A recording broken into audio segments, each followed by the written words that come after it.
अटल बिहारी वाजपेयी को 21 तोपों की सलामी दी गई, लेकिन कोई भी हिंदुस्तानी ये नहीं जान रहा था कि ये 21 तोपों की जो सलामी दी जा रही है भारत के प्रधानमंत्री के सम्मान में, ठीक 3 महीने बाद यानी मई में यही तोपें भारतीय सैनिकों के सीने पर गिरेंगी। लाहौर में जब हमारे प्रधानमंत्री अटल बिहारी वाजपेयी थे तो उस समय पाकिस्तान के जनरल परवेज मुशर्रफ ये कह रहे थे कि हम उन्हें सैल्यूट नहीं करेंगे। भाई मत करिए ना तुम्हारे सैल्यूट के हम लोग भूखे हैं। लेकिन ये जो था, ये आदमी इतना बड़का, ये इसको तो इसी के देश में फांसी की सजा हुई है। इसने खुद अपने प्रधानमंत्री नवाज शरीफ का तख्ता पलट करके खुद राष्ट्रपति बन गया था वहां पे।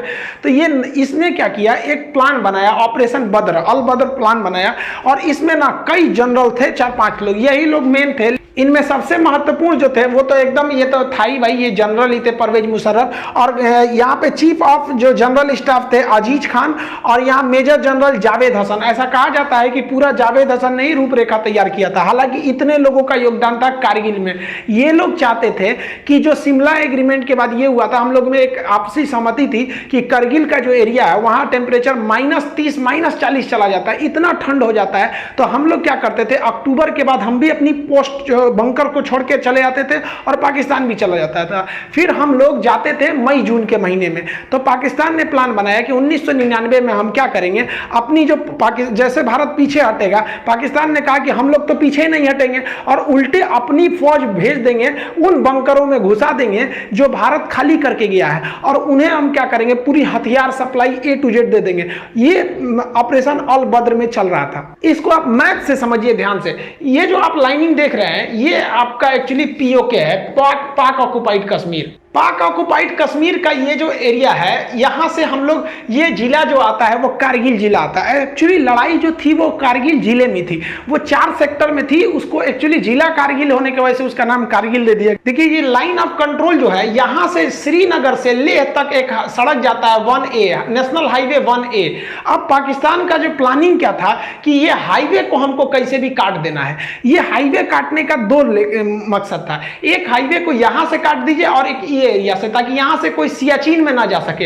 अगर सियाचिन का हाईवे कट जाएगा तो सियाचिन भारत के हाथ से निकल जाएगा, क्योंकि वहां डायरेक्ट पहुंच नहीं है। अब बीच में इतने पहाड़ हैं कि नॉर्मल सड़क बनाई ना जा सकती है। तो इसलिए ऑपरेशन अल बद्र के द्वारा मुशर्रफ ये सोचे कि हम ये हाईवे को काट देंगे तो पाकिस्तान, भारत बैकफुट पे आ जाएगा। और रियली भी थी। जैसे आप यहां देखेंगे ये डॉटेड लाइन हमारी LAC है, ये लाइन ऑफ कंट्रोल है। अब ये जो सड़क जा रही है, ये सड़क है हमारी श्रीनगर से लेह तक। अब यहां कारगिल देखिए, ये लाइन ऑफ कंट्रोल के बहुत ही करीब है। इनकी प्लानिंग क्या थी, ये लोग 4 जगह से भारत में घुस गए। देखिए करगिल जो बोलते हैं, करगिल की लड़ाई, करगिल जिला था, उसमें 4 जगह थे। जैसे आपके जिला में कैसे ब्लॉक या तहसील होते हैं, कई सारे होते हैं, तालुका टाइप का, उसे ही था करगिल जिला। इसमें 4 महत्वपूर्ण सब डिवीजन में लड़ाई चल रही थी। ये क्या किया, ये 4 जगह से घुसपैठ कर दिया। यहां पर 4 एरिया से घुसपैठ किया। सबसे पहला जो एरिया था मस्कोक एरिया था, ये मस्कोक एरिया में घुसपैठ कर दिया। उसके बाद जो एरिया था वो द्रास का एरिया था। सबसे भीषण जो लड़ाई हुई थी वो द्रास में हुई थी। इसी में तोलोलिंग, टाइगर हिल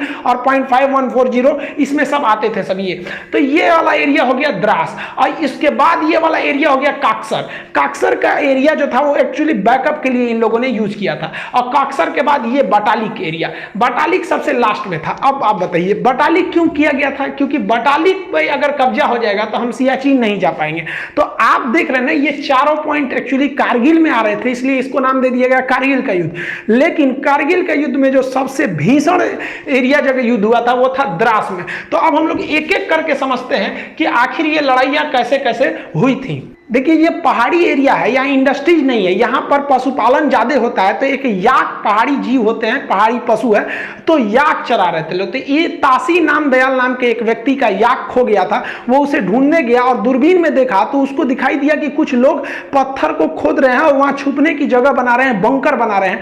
और वो दाढ़ी वगैरह रखे तो समझ गया कि भाई ये पाकिस्तानी है। ये भागा भागा आया, आर्मी को बताया कि भाई वहां ऐसी ऐसी घुसपैठ हो रही है। तो आर्मी ने देखा तो भाई आर्मी को भी हलचल दिखाई दी, हेलीकॉप्टर से सर्वे लिखा गया तो भारत को भी पता चला कि भाई यहाँ पे घुसपैठ है। तो इसके लिए पेट्रोलिंग पार्टी, पेट्रोलिंग मतलब होता है जांच के लिए, पेट्रोलिंग पार्टी भेजी गई 5 मई को।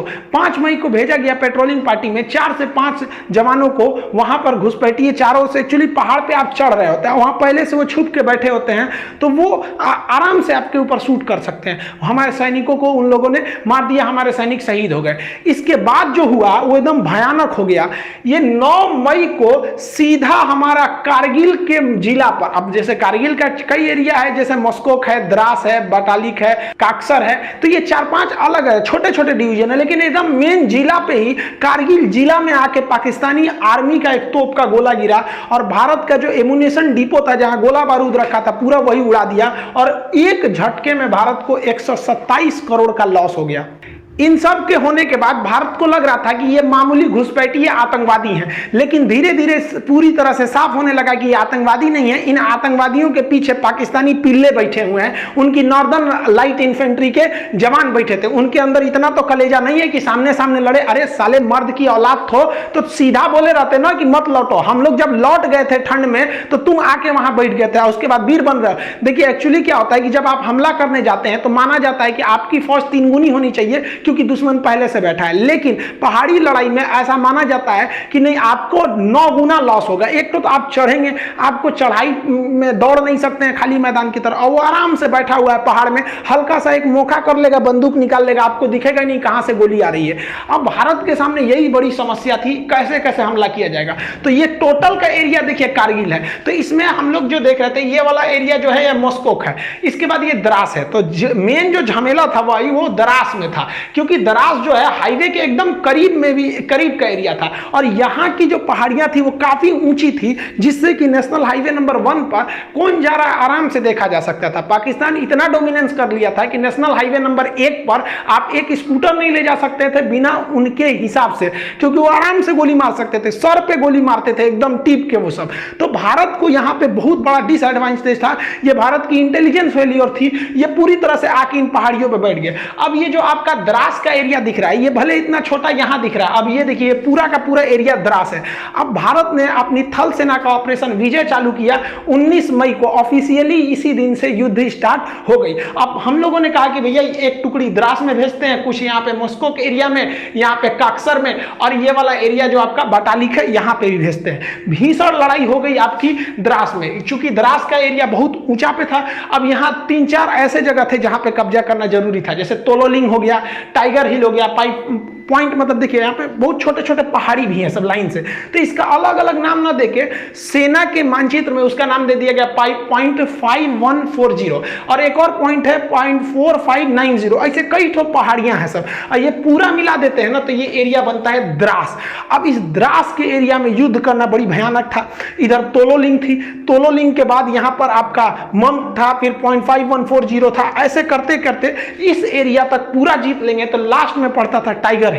टाइगर हिल बहुत ही ज्यादा हाइट पर था और इन सब पे पाकिस्तानी बैठे हुए थे सब, इतना भीषण एरिया में ये लोग आकर बैठ गए थे। अब भारत को नीचे से जाना था इस एरिया में। जनरल परवेज मुशर्रफ के प्लान के हिसाब से उन लोगों ने भारत के 140 पोस्ट पर कब्जा कर लिया था, बंकर बना लिए थे, और हर पोस्ट में उन्होंने भारी मात्रा में heavy machine gun, mortar, artillery, पीछे से तोप का support, stringer, surface to air missile, हर तरह के मिसाइलों से लैस थे, और वो लगभग 1500 की संख्या में थे। समस्या ये थी कि यही नहीं समझ में आ रहा था कि वो हमला कहां से कर रहे हैं। ये द्रास का सेक्टर अगर आप देख रहे हैं तो ये वाला जो एरिया है वो टाइगर हिल है, ये सबसे हाइट पे था इस एरिया में टाइगर हिल, लेकिन इसके इधर कई तो पॉइंट 5140 थी। यहां पर आपने सुना होगा विक्रम बत्रा, दिल मांगे मोर, तो ये लोग इस एरिया में ना जो हमारे